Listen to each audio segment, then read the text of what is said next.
Hi, I'm Uda from Subphotic.com, and in this video, I'm going to show you how to get your vocals 80% done using a simple template that you can make using what you already have in your DAW.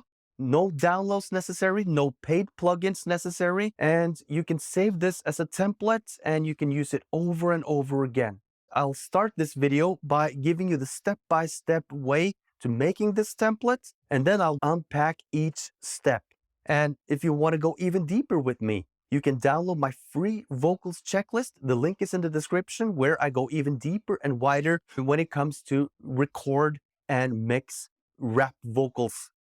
Okay, first off, make sure that your vocal tracks always peak around -10 dB. This is very important. It can be -12, it can be -8, but try not to go much further than that. Try to stay around 10 decibels. And this is because of the compression, how the compressors work. They will be affected by a lower or higher volume. So try to make them peak around -10 decibels. And what is this? Well, as you can see here, I am showing you now what that looks like basically. You can see it on the channel meter. Turn it down on the input stage. Just use a gain plugin to turn it up or down so that it's around -10 decibels. This is very important. That's before you apply the template.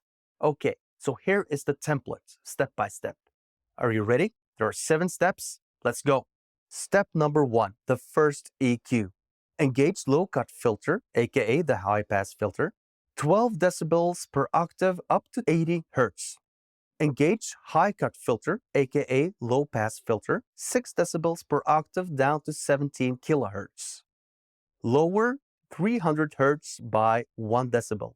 Lower 3 kHz by 1 decibel. Turn up gain so you're still peaking at -10 decibels. Step number 2, first compressor. Fast attack, medium release, ratio 4:1. Adjust threshold so that you get 4 to 7 decibels of gain reduction at most. Turn up gain so you're still peaking at -10 decibels. Step number 3, second EQ. Boost 200 Hz by 2 decibels. Boost 12 kHz by 5 decibels. Turn down gain so you're still peaking at -10 decibels. Step number 4, second compressor. Medium attack, fast release, ratio 2:1. Adjust threshold so that you get 4 to 7 decibels of gain reduction at most, and turn up the gain so you're still peaking at -10 decibels. Step number 5, limiter. -10 decibels on output. Lower threshold until it takes 1 to 3 decibels of gain reduction. Step number 6, reverb. Mix 1 to 3% wet. 1.250 seconds of decay. 60 milliseconds of pre-delay, if applicable, if you have it in your plugin. High pass filter at 600 Hz, low pass filter at 2 kHz. Room or plate algorithm. Step number 7, the final step, delay. Mix 1 to 3% wet, 1/16 notes, ping pong or dual mono setting, or single if that's the only choice you have. Feedback almost at the fastest, a very short feedback tail. Save this as your go-to vocal preset, and even save this in your Dropbox so you can pull it up wherever you are. Now comes the fun part, unpacking the vocal chain. For this we need Logic Pro. You can do this in any DAW. Okay, here I have my track. The first plugin is the EQ, and what I've basically done here is that I've removed the low end rumble, and I have removed all the high frequencies that you don't even hear and that eats up headroom. I've also removed what tends to be the harshness and what tends to be the boominess in a vocal take.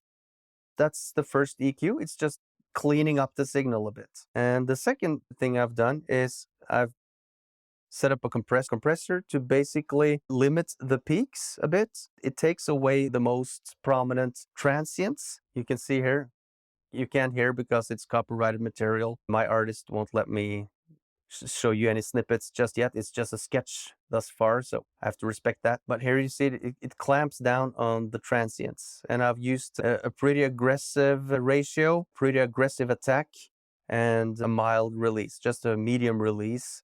I've made sure that the input and the output gain is correlated so that I can see that it peaks around 9, and I'll making sure that it peaks around 9 here as well. That's the first compressor. And then comes the second EQ. And here I have boosted in the top. I have boosted 6 decibels actually. I think I recommend 5 just to give some sheen, some sparkle in the top end. I have already lowered a bit here as well. So now I'm boosting back and bringing some of that top end back. And I'm boosting a bit in the low mids at 200 hertz, more or less, to give it some more weight, to give the vocals more weight. Then comes the second compressor, which has about 4 decibels of gain reduction with a 2-to-1 ratio, which gives a consistent with a fairly medium attack. And the release is set to quite fast release and quite slow attack. I think I can increase it a bit. And then again, I have adjusted the input and output gain accordingly. And then comes the limiter, which is here in Logic. I have pulled down the output level to minus 10 decibels because that's the peaks in the track.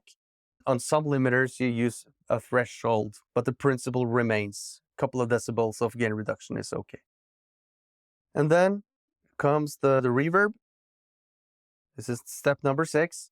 Here I have eliminated a lot of low end and high end and only kept what's in the intelligibility area. 40 seconds of pre-delay. I have the decay set to 120 and then I have 3% wet. I figured that was as wet as it could be without washing it with room reverb. And then I have the echo at last. Here it is. I have 1/16th note echo, feedback of 4% actually. It's almost the fastest. I could have 0, which is basically no feedback at all, but 4 is okay here, and 3% of wetness as well. So just to give you a run through again, the first EQ is a subtractive one to remove all things you don't need, all the rumble and the high frequency sounds. The first compressor is to clamp down on the transients and make sure that the vocal is dynamically consistent. And the second equalizer is to boost the sweet frequencies like the high-end sparkle and the low-end weight. And then comes the second compressor to glue everything together and to make sure that those last EQ moves isn't going to be too excessive and create terrible S's and plosives and such. And then comes a limiter to make sure that everything is nice tucked in together. And then comes a reverb to give a sense of space. And then comes the echo to give a sense of width, more powerful and more connected to the beat. So those are the principles around this template. And the last thing, of course, you have to do is save channel strip setting as, and then you can save as incredible subphonic vocal chain universal. Yeah, because it's universal. And then you'll just save it to Dropbox, right? You can save it on your Dropbox folder, for example. That's it. A vocal chain preset that requires no plugins, no paid stuff, only what you have lying around on your computer that can get your vocal track at least 80% along the way. Of course, there are minor tweaks that need to be done according to the vocalist. Some vocalists have bright voices, some have dark voices, and you need to adjust the EQ accordingly. But all in all, this will work for the broad spectrum of the artists that comes in. And if you have the time, you can always tweak the preset. And you can also, if you have watched my breakdown of each and every step along the lines of the template, you will have some idea of what to tweak if the artist has a different voice that doesn't necessarily suit this template. You could always tweak the template after loading it up, right? And you can improve the template. You can add more stuff to it, some saturation, some OTT compression, or what have you. There are millions of options And the most important thing is to have something ready so that the artist can immediately get a sense of the vibe that is coming right after the mix down. I hope you liked it. And if you have any questions, please hit me up in the comments and I'll answer as good as I can.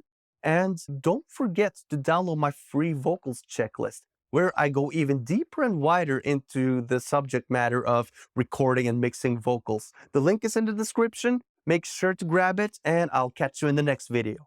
Peace!